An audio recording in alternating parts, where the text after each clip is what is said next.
CD 2. Test 3. You will hear a number of different recordings, and you will have to answer questions on what you hear.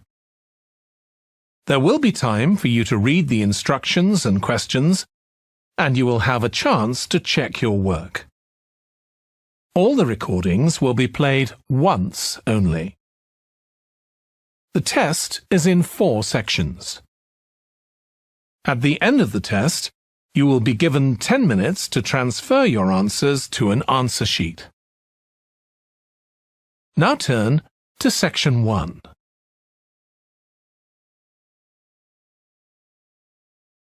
Section 1. You will hear a man phoning a woman who lives in an English city called Banford to get some advice about moving to that city. First, you have some time to look at questions 1 to 5.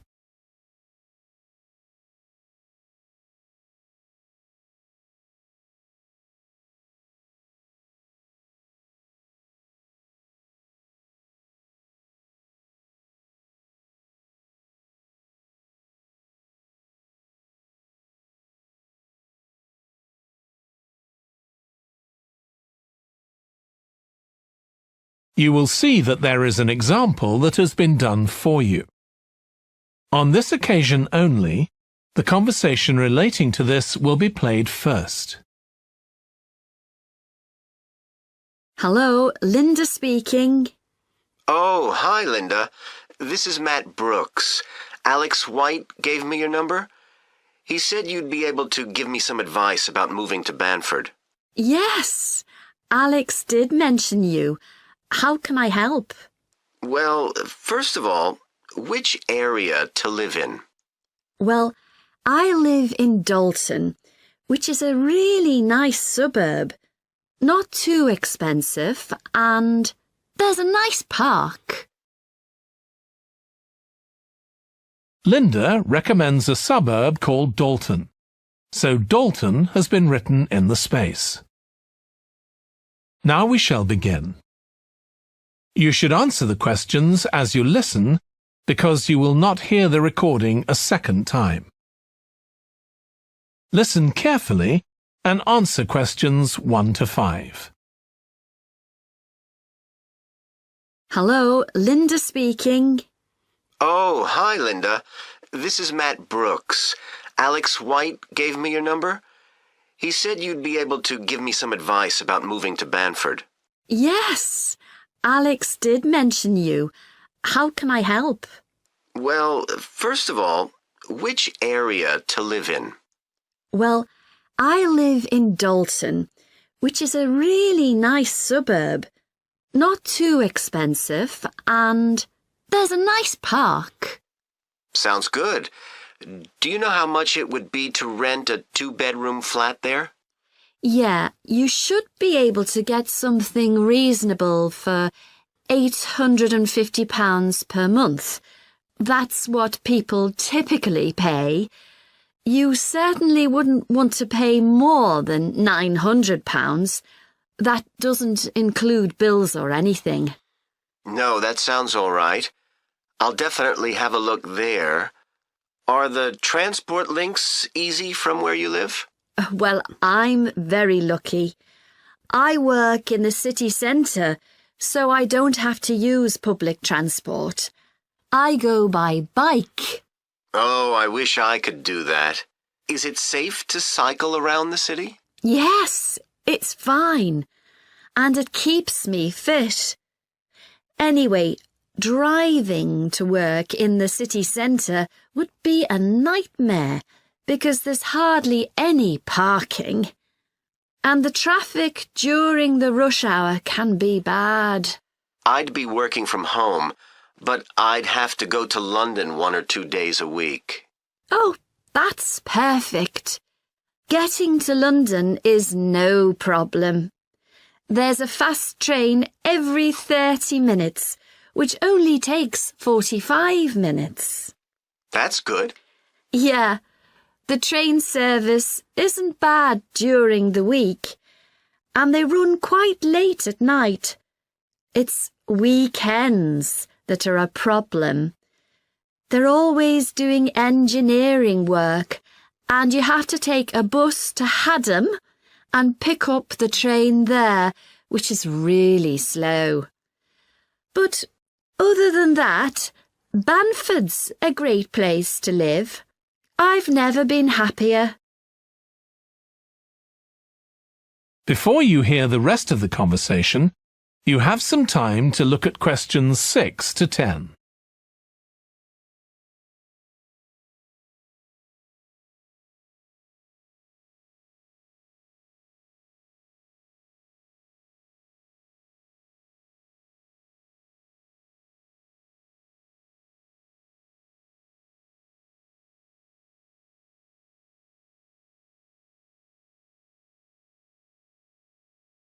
Now listen and answer questions 6 to 10.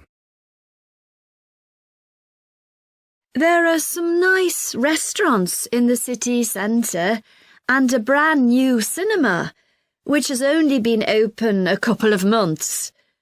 There's a good art centre too. Sounds like Banford's got it all. Yes, we're really lucky. There are lots of really good aspects to living here. The schools are good, and the hospital here is one of the best in the country. Everyone I know who's been there's had a positive experience. Oh, I can give you the name of my dentist too, in Bridge Street, if you're interested. I've been going to him for years, and I've never had any problems. Oh, okay, thanks. I'll find his number and send it to you. Thanks. That would be really helpful. Are you planning to visit Banford soon? Yes, my wife and I are both coming next week. We want to make some appointments with estate agents. I could meet you if you like and show you around. Are you sure? We'd really appreciate that. Either Tuesday or Thursday is good for me, after 5:30. Thursday's preferable. Tuesday, I need to get home before 6 p.m. Okay, great. Let me know which train you're catching, and I'll meet you in the cafe outside. You can't miss it. It's opposite the station and next to the museum. Brilliant. I'll text you next week then. Thanks so much for all the advice. No problem. I'll see you next week. That is the end of section 1. You now have half a minute to check your answers.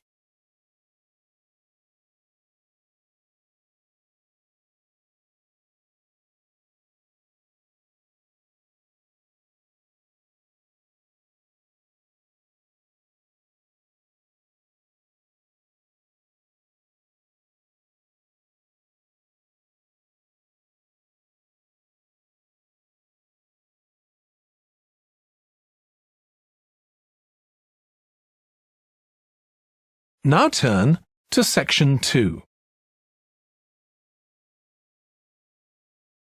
Section 2. You will hear a fitness instructor talking on the radio about different ways of keeping fit. First, you have some time to look at questions 11 to 16.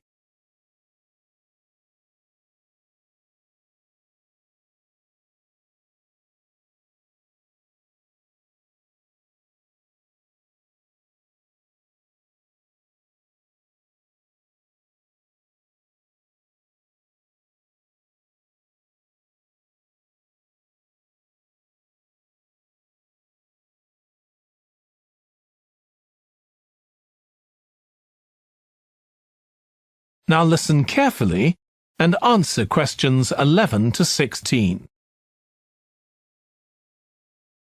So, if you're one of those people who hasn't found the perfect physical activity yet, Here are some things to think about which might help you make the right decision for you.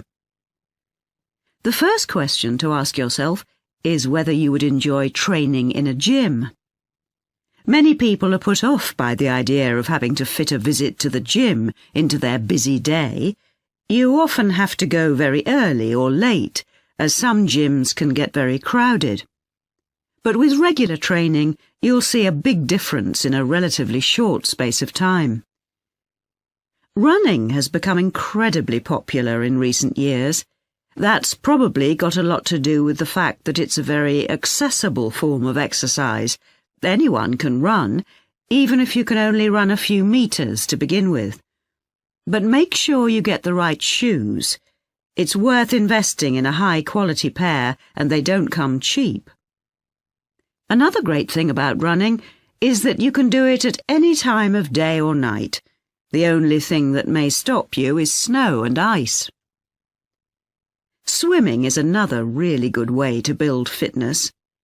What attracts many people is that you can swim in an indoor pool at any time of year. On the other hand, it can be quite boring or solitary. It's hard to chat to people while you're swimming lengths. Cycling has become almost as popular as running in recent years.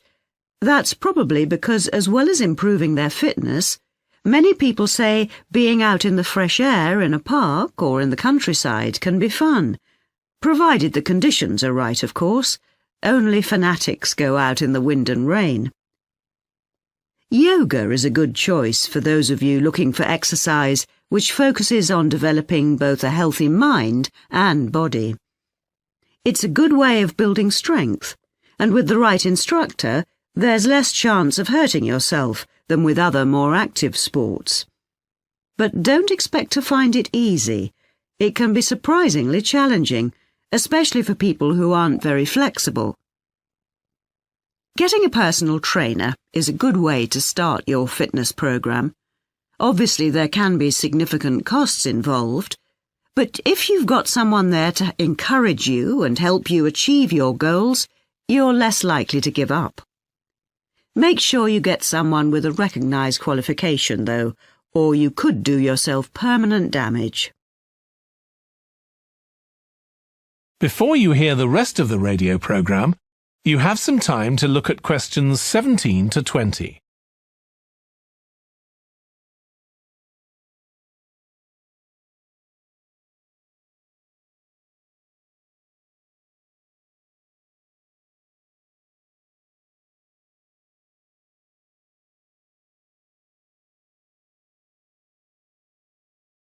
Now listen and answer questions 17 to 20.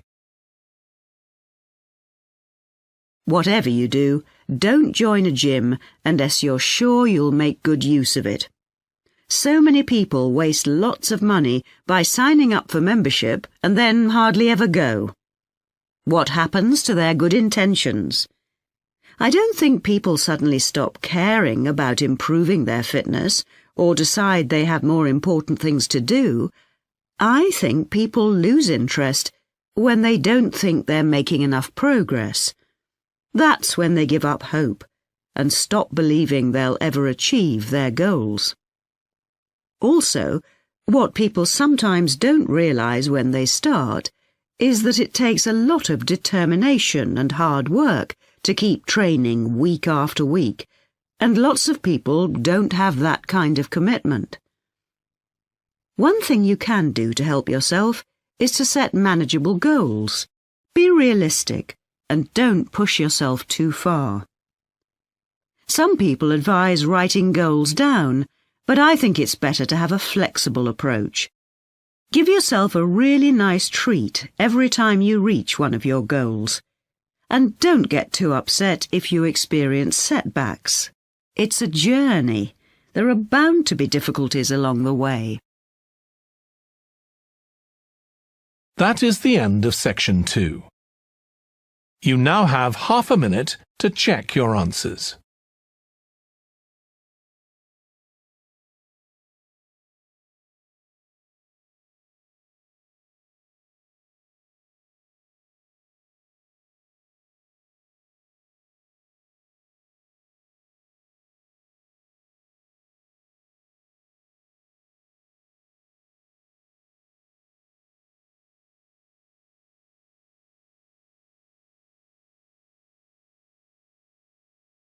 Now turn to Section 3.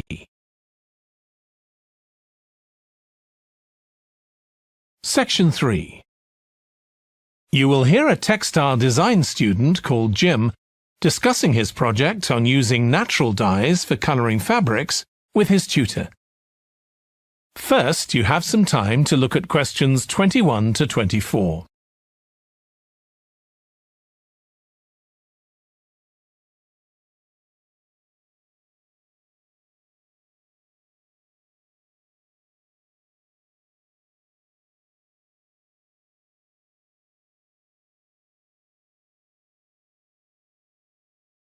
Now listen carefully and answer questions 21 to 24. OK, Jim, you wanted to see me about your textile design project. That's right. I've been looking at how a range of natural dyes can be used to colour fabrics like cotton and wool. Why did you choose that topic? Well, I got a lot of useful ideas from the museum, at that exhibition of textiles. But I've always been interested in anything to do with colour. Years ago, I went to a carpet shop with my parents when we were on holiday in Turkey, and I remember all the amazing colours. They might not all have been natural dyes. Maybe not, but for the project, I decided to follow it up. And I found a great book about a botanic garden in California that specialises in plants used for dyes. OK, so in your project, you had to include a practical investigation. Yeah. At first I couldn't decide on my variables. I was going to just look at one type of fibre, for example, like cotton. And see how different types of dyes affected it? Yes. Then I decided to include others as well. So I looked at cotton and wool and nylon. With just one type of dye? Various types, including some that weren't natural, for comparison. OK. So I did the experiments last week. I used some ready-made natural dyes. I found a website which supplied them. They came in just a few days, but I also made some of my own. That must have taken quite a bit of time. Yes. I thought it'd just be a matter of a teaspoon or so of dye, and actually that wasn't the case at all. Like, I was using one vegetable, a beetroot, for a red dye, and I had to chop up a whole pile of it. So it all took longer than I'd expected. One possibility is to use food colourings. I did use one. That was a yellow dye, an artificial one. Tartrazine? Yeah, I used it on cotton first. It came out a great colour. But when I rinsed the material, the colour just washed away. I'd been going to try it out on nylon, but I abandoned that idea. Were you worried about health issues? I thought if it's illegal food colouring, it must be safe. Well, it can occasionally cause allergic reactions, I believe. Before you hear the rest of the discussion, you have some time to look at questions 25 to 30.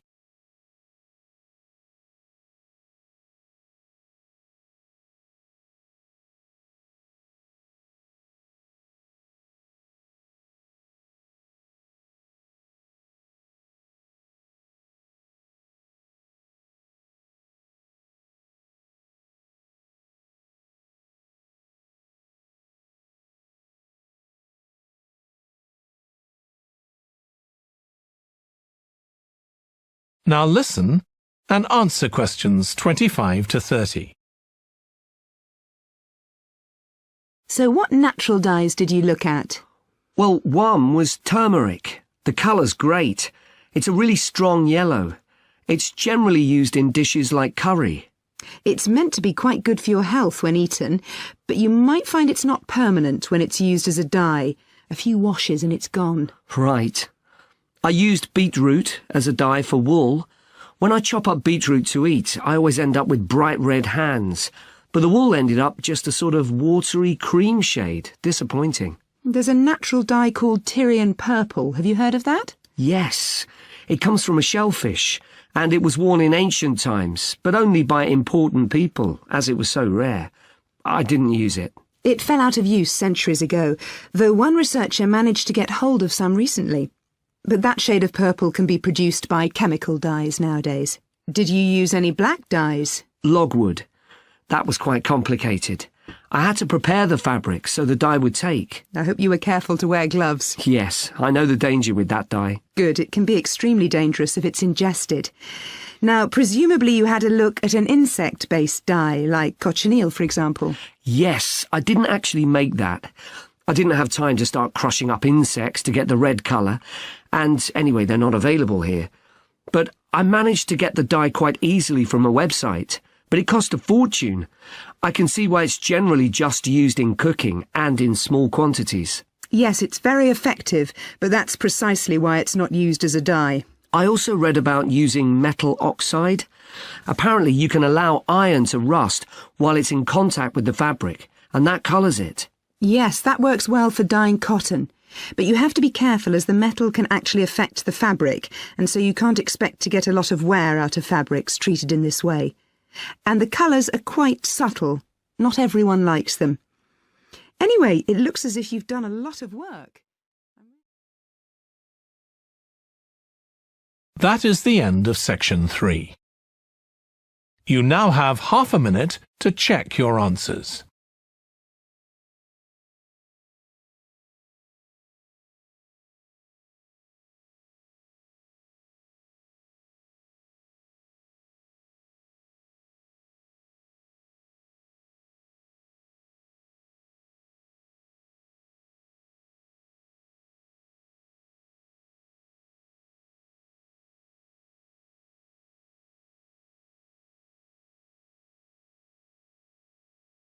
Now turn to section 4. Section 4. You will hear part of a biology lecture about an animal called the sleepy lizard that is common in parts of Australia. First, you have some time to look at questions 31 to 40.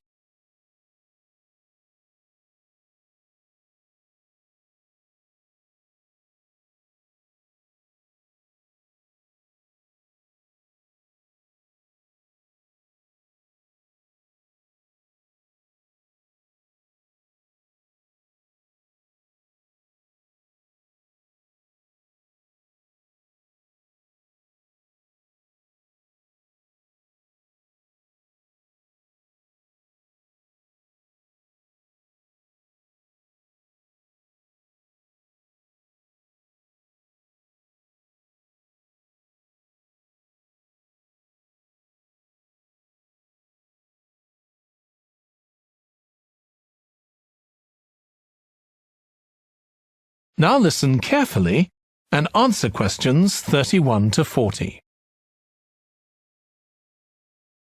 Last week we started looking at reptiles, including crocodiles and snakes. Today, I'd like us to have a look at another reptile, the lizard, and in particular, at some studies that have been done on a particular type of lizard whose Latin name is Tiliqua rugosa. This is commonly known as the sleepy lizard, because it's quite slow in its movements and spends quite a lot of its time dozing under rocks or lying in the sun. I'll start with a general description. Sleepy lizards live in Western and South Australia, where they're quite common. Unlike European lizards, which are mostly small, green and fast-moving, sleepy lizards are brown, but what's particularly distinctive about them is the colour of their tongue, which is dark blue, in contrast with the lining of their mouth, which is bright pink. And they're much bigger than most European lizards. They have quite a varied diet, including insects and even small animals, but they mostly eat plants of varying kinds. Even though they're quite large and powerful, with strong jaws that can crush beetles and snail shells, they still have quite a few predators. Large birds like cassowaries were one of the main ones in the past, but nowadays they're more likely to be caught and killed by snakes. Actually, another threat to their survival isn't a predator at all, but is man-made. Quite a large number of sleepy lizards are killed by cars when they're trying to cross highways. One study carried out by Michael Freak at Flinders University investigated the methods of navigation of these lizards. Though they move slowly, they can travel quite long distances. And he found that even if they were taken some distance away from their home territory, they could usually find their way back home as long as they could see the sky. They didn't need any other landmarks on the ground.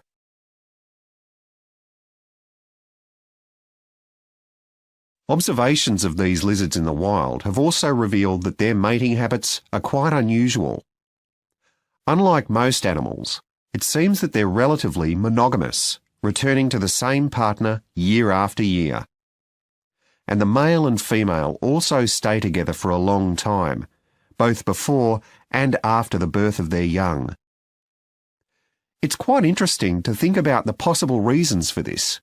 It could be that it's to do with protecting their young. You'd expect them to have a much better chance of survival if they have both parents around. But in fact, observers have noted that once the babies have hatched out of their eggs, they have hardly any contact with their parents. So there's not really any evidence to support that idea. Another suggestion's based on the observation that male lizards in monogamous relationships tend to be bigger and stronger than other males. So maybe the male lizards stay around so they can give the female lizards protection from other males. But again, we're not really sure. Finally, I'd like to mention another study that involved collecting data by tracking the lizards.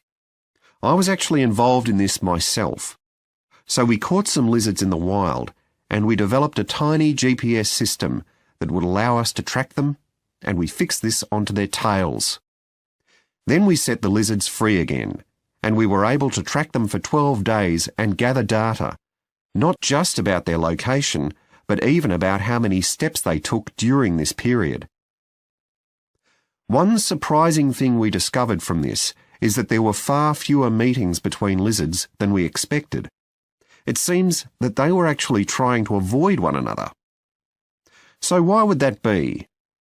Well, again, we have no clear evidence, but one hypothesis is that male lizards can cause quite serious injuries to one another. So maybe this avoidance is a way of preventing this, of self-preservation if you like. But we need to collect a lot more data before we can be sure of any of this. That is the end of section 4. You now have half a minute to check your answers.